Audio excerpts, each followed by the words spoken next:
Hello friends, welcome to रोशन की class YouTube channel. आप सभी का आज की इस करंट अफेयर की वीडियो में एक बार फिर से बहुत बहुत स्वागत है। आज हम देखेंगे यहाँ पे टॉप करंट अफेयर्स 13 मार्च 2021 का।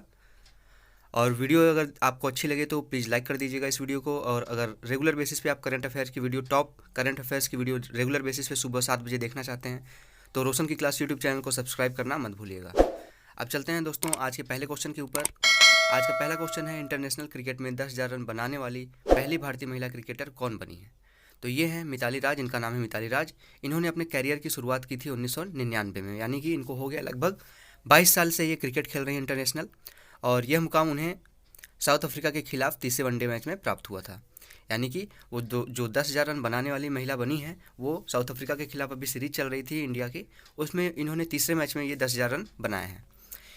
इनसे रिलेटेड और जो इम्पोर्टेंट पॉइंट वो देख लेते हैं। यहाँ पे महिला क्रिकेट में मिताली राज ने सबसे ज़्यादा अंतर्राष्ट्रीय मैच खेलने का भी रिकॉर्ड बनाया, यानी कि इन्होंने अभी हाल ही में 2 रिकॉर्ड बनाए हैं। एक तो सबसे ज़्यादा रन बनाने वाली 10,000 रन बनाने वाली खिलाड़ी में शामिल हुई हैं, और सबसे ज़्यादा यहाँ पे जो मैच खेलने वाली खिलाड़ी बनी है वो भी मिताली राज बनी है। तो दोनों क्वेश्चन यहाँ पे इनसे बनता है। इन्होंने टोटल रन अभी तक बनाया है 10,001 और टोटल मैच खेले हैं 311। तो यहाँ पे देख लेते हैं इन्होंने किस खिलाड़ी को अभी पीछे किया है। तो ये जो मिताली राज हैं, इन्होंने ये दूसरी महिला क्रिकेटर खिलाड़ी बनी है 10,000 रन बनाने वाली। इससे पहले जो पहली महिला खिलाड़ी थी शेरलोट एडवर्ड, जो कि इंग्लैंड से बिलोंग करती हैं, इन्होंने टोटल 309 मैच खेला है, यानी कि मिताली राज से 2 मैच कम खेला है, और 10,273 रन बनाए, यानी कि मिताली राज से 271 रन ज़्यादा बनाया है। ठीक है, 2 मैच कम खेला है लेकिन 272 रन ज़्यादा बनाया है। तो सबसे ज़्यादा रन अगर किसी से पूछेगा कि महिला खिलाड़ियों में किसने बनाया है तो शेरलोट एडवर्ड इंग्लैंड की जो खिलाड़ी हैं, और सबसे ज़्यादा मैच खेलने वाली खिलाड़ी बनी है यहाँ पे मिताली राज। चलते हैं दूसरे क्वेश्चन की तरफ यहाँ पे। और यहाँ पे देख लेते हैं मिताली राज को अर्जुन पुरस्कार भी दिया गया था 2004 में। दूसरा क्वेश्चन है, हाल ही में नीति घाटी और नेलोंग घाटी चर्चा में रही। ये दोनों घाटी किस राज्य से बिलोंग करती हैं या फिर किस राज्य में स्थित हैं? तो नीति घाटी और नेलोंग घाटी दोनों उत्तराखंड राज्य में हैं। अभी हाल ही में उत्तराखंड चर्चा में रहा था, उनके वहाँ के मुख्यमंत्री चेंज हुए हैं, यानी बदले गए हैं। वहाँ के नए मुख्यमंत्री का नाम है तीरथ सिंह रावत। आपको कमेंट बॉक्स में ये बताना है कि तीरथ सिंह रावत किसकी जगह पे मुख्यमंत्री बने, यानी कि इसके पहले जो उत्तराखंड है वहाँ के मुख्यमंत्री कौन थे। इससे रिलेटेड इंपॉर्टेंट पॉइंट देख लेते हैं। उत्तराखंड सरकार ने चमोली जिले की नीति घाटी और उत्तरकाशी की नेलोंग घाटी में इनर लाइन परमिट प्रणाली को वापस लेने की बात कही है। अब इनर लाइन परमिट प्रणाली होती क्या है इसके बारे में देख लेते हैं। इनर लाइन परमिट प्रणाली औपचारिक अनुमति के अलावा सभी के लिए सीमा के आसपास के क्षेत्रों में आवाजाही को प्रतिबंधित करती है, यानी कि अगर आप परमिट लेते हैं तभी आप इन दोनों घाटियों में आप घूम सकते हैं। बिना अनुमति के आप इन दोनों घाटियों में सीमा के आसपास नहीं घूम सकते, क्योंकि चमोली और उत्तरकाशी जिले चीन के साथ, जबकि उधम सिंह नगर और चंपावत जिला नेपाल के साथ सीमाएं साझा करते हैं। तो यहाँ पे घूमने के बहाने लोग इस साइड से उस साइड चले जाते थे, यानी कि भारत से चाइना चले जाते थे, या फिर भारत से नेपाल चले जाते थे, या फिर चाइना से भारत आ जाते थे और नेपाल से भारत आ जाते थे। तो इसके ऊपर रोकथाम लगाने के लिए ये कार्य किया गया है सरकार द्वारा। अगला क्वेश्चन देखते हैं हम। हाल ही में किस राज्य ने अपने बजट में स्वर्ण जयंती नारी संबल योजना शुरू की है? तो स्वर्ण जयंती नारी संबल योजना, आपको यहाँ पे बता दूं कि यहाँ पे जो योजनाएं होती हैं उसके बारे में आपको पढ़ के जाना चाहिए एग्जाम, अगर आप लोगों का कोई भी आने वाला है तो, क्योंकि योजनाओं से संबंधित जरूर क्वेश्चन आपको एग्जाम में देखने को मिलते हैं। यहाँ पे देख लीजिए, यहाँ पे इस क्वेश्चन का आंसर है हिमाचल प्रदेश। यहाँ पे अगर देखते हैं हिमाचल प्रदेश के मुख्यमंत्री का नाम, तो हिमाचल प्रदेश के मुख्यमंत्री का नाम है जयराम ठाकुर। अगर पूछता है कि हिमाचल प्रदेश के राज्यपाल का क्या नाम है, तो बंडारू दत्तात्रेय इनका नाम है, यहाँ के हिमाचल प्रदेश के राज्यपाल का।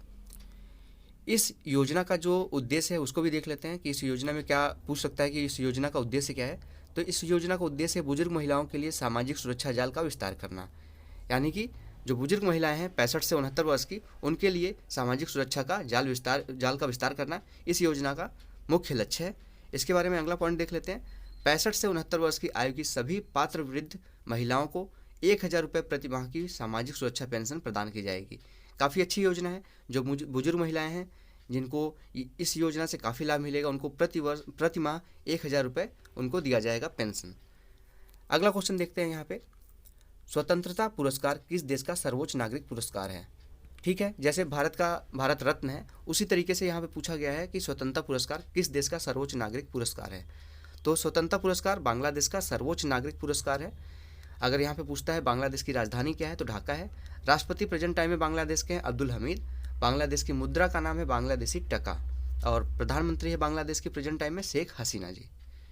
बांग्लादेश ने 7 मार्च 2021 को 9 व्यक्तियों और एक संगठन के नाम की घोषणा की है, जिन्हें वर्ष 2021 के लिए सर्वोच्च नागरिक पुरस्कार से सम्मानित किया जाएगा। तो सर्वोच्च नागरिक पुरस्कार जो बांग्लादेश का है उसका नाम है स्वतंत्रता पुरस्कार। बढ़ते हैं अगले क्वेश्चन की तरफ। पश्चिम बंगाल के में कितने सीटों पर विधानसभा चुनाव होने वाला है? जो अभी आपको पता है कि 27 मार्च से वोटिंग शुरू होगी पहले फेज की। उसमें ये पूछा गया है कि टोटल जो 8 फेज में यहाँ पे चुनाव होने वाला है उसमें कितने सीटों के लिए चुनाव होगा। तो टोटल 294 सीटें हैं पश्चिम बंगाल में। ठीक है, 8 फेज में ये चुनाव कराया जाएगा।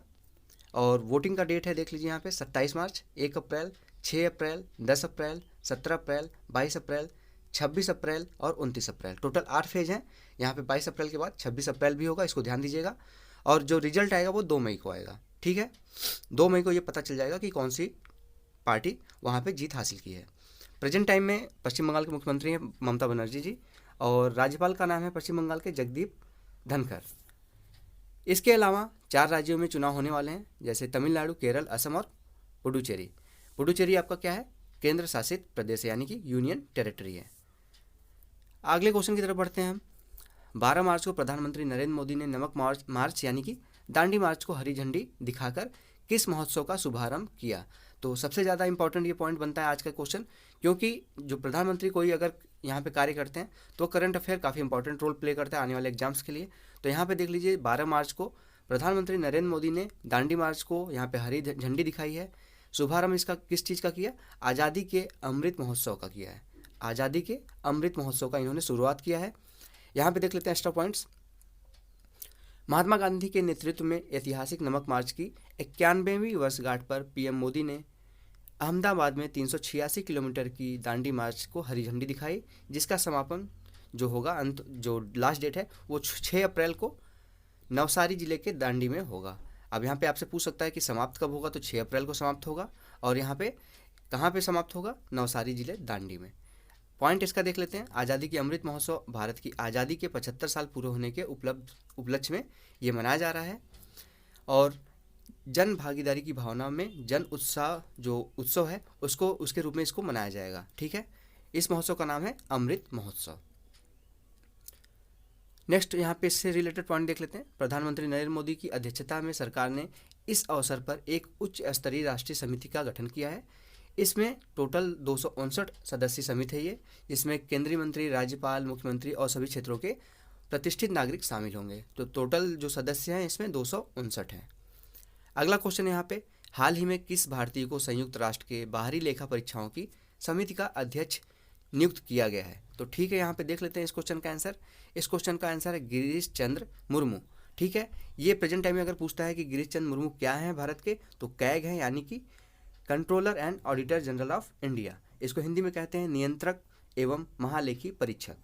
इनको बनाया गया है संयुक्त राष्ट्र के बाहरी लेखा परीक्षाओं समिति का अध्यक्ष। अगला क्वेश्चन है यहाँ पे, राष्ट्रीय रेल योजना में रेलवे का मॉडल हिस्सा वर्तमान में 27% से बढ़ाकर 45% का तक माल ढुलाई के किस वर्ष तक किया जाएगा? यानी कि किस वर्ष तक ये योजना बनाई गई है कि 27% से बढ़ा के इसको 45% किया जाएगा माल ढुलाई को? तो 2030 इसका जो डेट रखा गया है, 2030 रखा गया है। इस क्वेश्चन का आंसर होगा 2030। और यहाँ पे देख लेते हैं राष्ट्रीय रेल योजना है क्या, नेशनल रेल प्लान क्या है। इस योजना को परिचालन क्षमता और वाणिज्यिक नीति दोनों पहलुओं के आधार पर रणनीति तैयार करने के उद्देश्य से तैयार किया गया है। ठीक है, अगर ये पूछता है कि रेल मंत्री कौन है प्रेजेंट टाइम में, तो पीयूष गोयल जी हैं। और ये पूछता है कि प्रेजेंट टाइम में चेयरमैन सीईओ इंडियन रेलवे के कौन है, भारतीय रेलवे के चेयरमैन और सीईओ कौन है, तो सुनीत शर्मा जी हैं। अगर ये पूछता है कि फर्स्ट सीईओ कौन थे रेलवे बोर्ड के, तो विनोद कुमार यादव थे, यानी कि वीके यादव जी थे। अगला क्वेश्चन है, देख लीजिए दोस्तों। कृषि और प्रसंस्कृत खाद्य उत्पाद निर्यात प्राधिकरण यानी कि APEDA ने पहला वर्चुअल ट्रेड फेयर यानी कि VTF virtual trade fair launch किया है। APEDA किस मंत्रालय द्वारा स्थापित किया गया है? यानी कि APEDA का पूछा गया मंत्रालय, किस मंत्रालय के अंतर्गत इसको स्थापित किया गया है? तो इस क्वेश्चन का सही आंसर हो जाएगा वाणिज्य और उद्योग मंत्रालय। ठीक है, वाणिज्य एवं उद्योग मंत्रालय। APEDA का फुल फॉर्म है the agriculture and processed food product export development authority. इसकी स्थापना अगर पूछ लेता है कि कब किया गया था APEDA का, तो 13 फरवरी 1986 को किया गया था। ठीक है, 13 फेब 1986 को इसकी स्थापना की गई थी। इसका मुख्यालय है APEDA का नई दिल्ली में। ठीक है, बढ़ते हैं अगले क्वेश्चन की तरफ। हाल ही में किस राज्य ने अर्जुन सहाय सिंचाई परियोजना की शुरुआत की? अर्जुन सहाय सिंचाई परियोजना की यहाँ पे पूछा गया है किस राज्य ने शुरुआत की है, तो उत्तर प्रदेश ने अर्जुन सहाय सिंचाई परियोजना की शुरुआत की है। और यहाँ पे पूछ सकता है कि उत्तर प्रदेश के मुख्यमंत्री कौन है, तो यहाँ पे उत्तर प्रदेश के मुख्यमंत्री हैं योगी आदित्यनाथ। ठीक है, यह परियोजना 1 या 2 महीने में पूरा हो जाएगा। परियोजना का उद्घाटन प्रधानमंत्री द्वारा किया जाएगा। यह धसान नदी पर बनाया जा रहा है। धसान नदी बेतवा नदी की दाहिने किनारे से है। ठीक है, धसान नदी जो है वो बेतवा नदी के दाहिने किनारे पर है। टोटल लागत अगर पूछा जाए कि इस योजना का कितना है, तो 2600 करोड़ रुपए है, यानी कि 2600 करोड़ रुपए इस परियोजना का लागत है टोटल। यह परियोजना उत्तर प्रदेश के बांदा, महोबा और हमीरपुर के 168 यानी कि 168 गाँवों में 1.5 लाख यानी कि 1.5 लाख किसानों को सिंचाई की सुविधा प्रदान करेगी। यानी कि बांदा, महोबा और हमीरपुर जिले के 168 गाँवों के लिए और 1.5 लाख किसानों के लिए सिंचाई परियोजना तैयार करने के लिए बनाई जा रही है। परियोजना की टोटल लागत है 2600 करोड़ यानी कि 2600 करोड़। और किस स्टेट में बनाया जा रहा है? उत्तर प्रदेश में। ठीक है, उत्तर प्रदेश के मुख्यमंत्री का नाम है प्रेजेंट टाइम योगी आदित्यनाथ जी, और परियोजना का नाम है अर्जुन सहाय सिंचाई परियोजना। तो फ्रेंड्स 13 फरवरी का यहाँ पे आपको डेट दिखा चुका हूँ कि APEDA का जो स्थापना हुआ था वो 13 फरवरी 1986 को हुआ था। तो आज की इस वीडियो में इतना ही। अगर आप लोगों को वीडियो पसंद आई तो प्लीज़ इस वीडियो को लाइक ज़रूर करिएगा और अपने दोस्तों के साथ इस वीडियो को शेयर करिए जो डेली बेसिस पे करंट अफेयर देखना चाहते हैं। और ये PDF मैं नीचे डिस्क्रिप्शन बॉक्स में दे दूंगा, बिल्कुल फ्री है। इसको देख के आप डाउनलोड कर सकते हैं और आराम से जब भी आपको टाइम मिले उसको पढ़ सकते हैं। और रेगुलर बेसिस पे ऐसी वीडियो के लिए रोशन की क्लास यूट्यूब चैनल को सब्सक्राइब करना मत भूलिए और साथ ही साथ बेल आइकन को भी दबा लीजिए। तो फ्रेंड्स मिलते हैं कल की करंट अफेयर की वीडियो, तब तक के लिए आप लोगों का बहुत बहुत धन्यवाद। जय हिंद, वंदे मातरम।